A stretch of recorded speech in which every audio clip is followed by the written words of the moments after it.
Hello guys, अस्सलाम वालेकुम। कैसे हैं आप सब? आई होप आप सब ठीक होंगे। पीछे ये बैकग्राउंड पे ना आ जाएं। हम आज कंटेंट की बात करेंगे। कंटेंट पर जज कीजिएगा तो फिर ही आप सही फैसला करने के काबिल होंगे कि आपको ये वीडियो देखनी चाहिए या नहीं। चलें तो स्टार्ट करते हैं। सबसे पहले जो है शाहिद अफरीदी साहब के जो मौजूदा उन्होंने बयान दिया है इमरान खान पर, वो तनकीद उन्होंने पिछले कुछ सालों में भी करते रहे हैं, या जब जब भी मौका आया है तो वो इमरान खान को उनकी गलतियां गिनवाते हैं। और इस वक्त भी वो पाकिस्तान में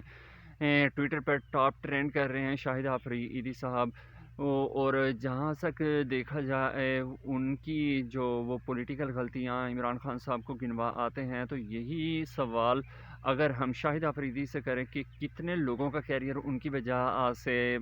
तबाह हुआ। जैसा कि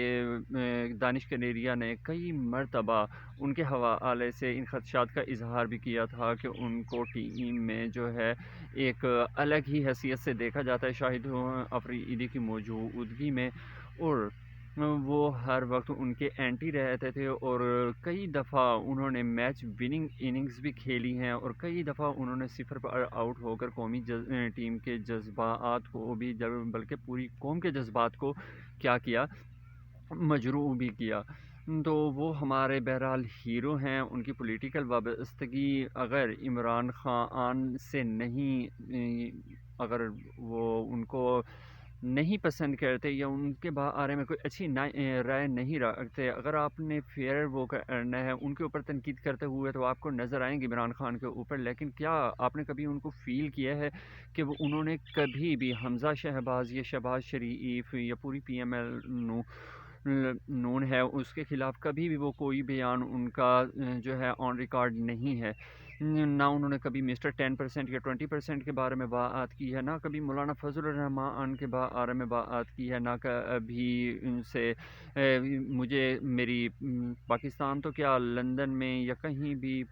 कोई प्रॉपर्टी नहीं है, और दूसरा मकसूद चपड़ा आसी से में हमारा कोई लेना देना नहीं है, और इतनी जो मेफर फ्लैट्स हैं या डॉन लीक्स है, विकी लीक्स है, उसके हवाले से कभी भी उनका कोई बयान सामने नहीं है। अगर आपने परफॉर्मेंस की बिना पर आपने जज करना है,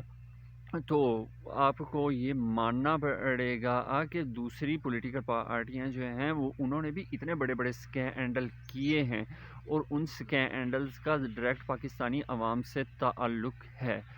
तो अब हम बात करते हैं कि जो मुबैना तो और जो मस्जिद नबवी में मरियम औरंगज़ेब और शहबाज शरीफ के जहाँ आने पर वहाँ पर चोर चोर के नारे लगाए गए थे, उनमें से कुछ जो 4-5 लोग हैं, ये एक बाकायदा प्लानिंग के तहत हुआ था। ये एक मुबैना तौर पर ये कियास किया जा रहा है, ये अंदाज़ा लगाया जा रहा है कि वो एक प्री प्लान वो नून लीग की तरफ से प्रोपेगेंडा था जी। इसमें 4-5 नून लीगी लोगों को और ये टास्क दिया गया था कि आपने वहाँ पर चोर चोर के नारे लगाने हैं, तो बाकी लोगों को भी पता है वहाँ से आपने क्या वो लोग जो दूसरे पाकिस्तानी वहाँ पर तवाफ़ कर रहे होंगे, मतलब जो पाकिस्तानी वहाँ पर मस्जिद नबी मौजूद होंगे, वो भी चोर चोर के नारे लगाना शुरू कर देंगे, और उसी को बुनियाद बना आकर हमने यहाँ पर पाकिस्तान में उनके खिलाफ तौहीन मज़हब और तौहीन रिसालत के मुकदमे दर्ज करके के उसमें बहुत सारे यहाँ पर जो लोग हैं, पॉलिटिकल लोग हैं या पॉलिटिकल पार्टीज़ के सरबराह हैं, उनको यहाँ पर हम उन मुकदमात में नॉमिनेट करेंगे। और ये बाकायदा यहाँ पर ये भी किया जा रहा है कि वो जो 4-5 लोग थे, वो जो है नवाज़ शरीफ के बेटों और आबिद शेर अली की तरफ से सऊदी अरब में कौंसल खाने से रब्ता भी किया गया है कि उनकी रिहाई के मामले में बातचीत चल रही है। और दूसरा तीसरी बात ये कि कल शहबाज शरीफ जब मोटरवे M2 पे लाहौर से इस्लामाबाद जा रहे थे, तो उनकी गाड़ी को इंटेंशनली जो है वो हिट किया गया,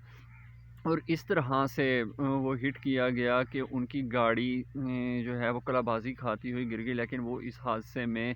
زخمی تو ہوئے لیکن ان کی جان سلامت رہی، اور انہوں نے ایک دن پہلے اس کا خدشہ بھی ظاہر کیا تھا کہ میری جان کو بھی خطرہ ہے، اور اس کا رزلٹ اگلے دن انہوں نے دیکھ بھی لیا، کیونکہ یہ بہت عرصہ امریکہ میں رہے ہیں،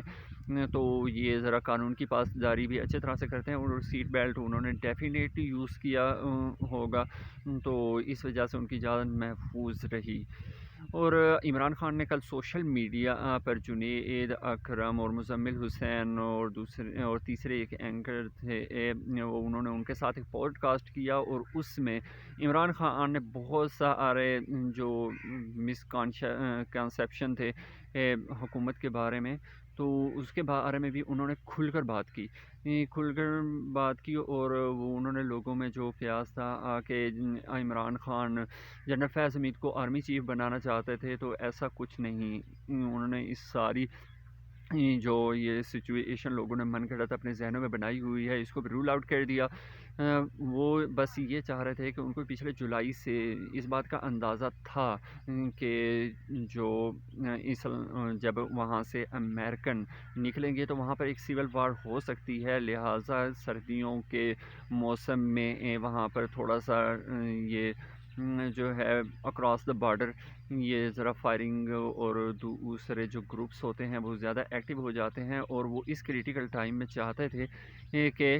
جنرل فیض حمید ہی ان کے جو ہیں ISI کے چیف رہیں۔ جب وہ اس سچویشن سے پوری سچویشن سے سکسیسفلی نکل جائیں گے تو پھر اس کے بعد وہ وہ ISI کے چیف کو تبدیل کریں گے، لیکن جب ان کی تبدیلی کا معاملہ آیا تھا تو ہم نے دیکھا تھا کہ وہ کچھ دن